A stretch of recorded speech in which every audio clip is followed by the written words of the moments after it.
VPH boost आणि बक कॉइल्सवरील iPhone fixer pro master क्लासमध्ये आपले स्वागत आहे। सादर करते तुमचे प्रशिक्षक एजाज आतार। कॉइल म्हणजे काय? हा इन्सुलेटेड तांब्याच्या वायरच्या वेटोळ्यापासून बनलेला एक घटक आहे। त्याचे काम व्होल्टेज फिल्टर करणे आणि मॅग्नेटिक फील्ड व्होल्टेज साठवणे आहे। PCBवर कॉइल्स जाड, चौकोनी आणि काळ्या किंवा राखाडी रंगाच्या असतात आणि मोबाईल PCB डायग्राममध्ये त्यांना L- या अक्षराने ओळखले जाते। VPH कॉइल हे पॉवर हाऊस आहे जे चार्जिंग ICच्या अगदी शेजारी असते। ते बॅटरीमधून संपूर्ण बोर्डला 3.7 व्होल्ट्स ते 4.2 व्होल्ट्स पुरवठा करते।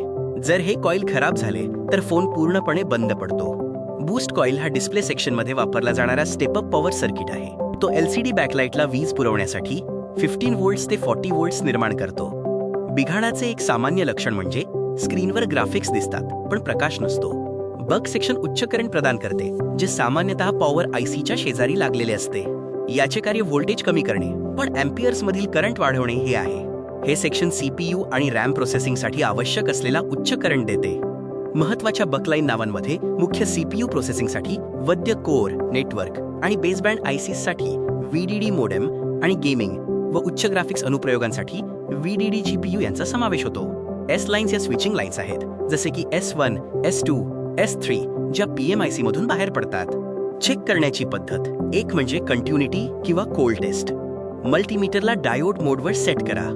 प्रोब्स कॉइलच्या दोन्ही टोकांना स्पर्श करा। जर तुम्हाला ग्राउंड रीडिंग किंवा GR मिळाला तर कॉइल ठीक आहे, सुमारे 0.02।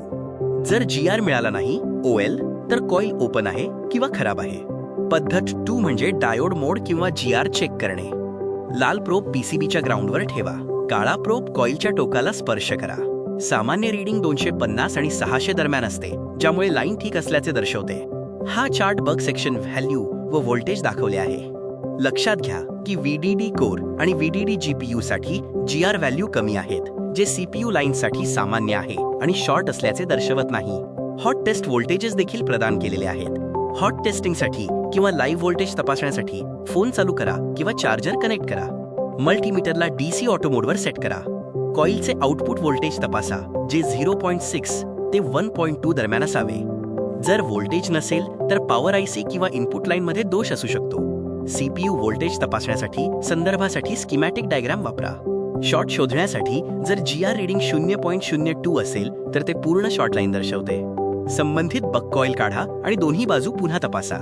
शॉर्ट झालेला कॉम्पोनंट शोधण्यासाठी रॉझिन स्मोक मेथड वापरा। जो कॉम्पोनंट धूर वितळवतो तोच दोषपूर्ण असतो। इथे मास्टर रिपेअरिंग नियम दिले आहेत। नियम क्रमांक 1, बक किंवा बूस्ट कॉइल्सवर कधीही जम्पर वापरू नका। नियम 2, नेहमी त्याच UH व्हॅल्यूच्या कॉइल्सनेच बदल करा। नियम 3, शक्यतो त्याच मॉडेलच्या स्क्रॅप बोर्डमधून घेतलेल्या कॉइल्स वापरा।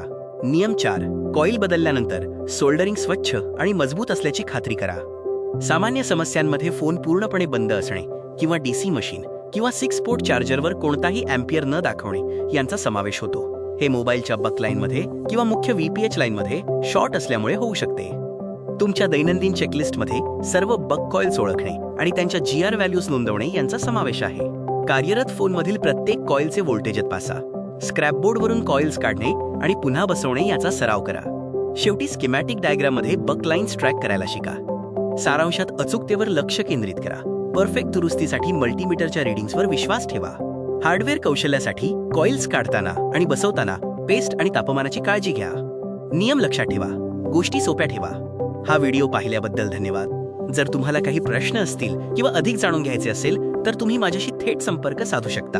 मोबाईल PCB कॉइल मास्टर क्लासमध्ये सहभागी झाल्याबद्दल धन्यवाद।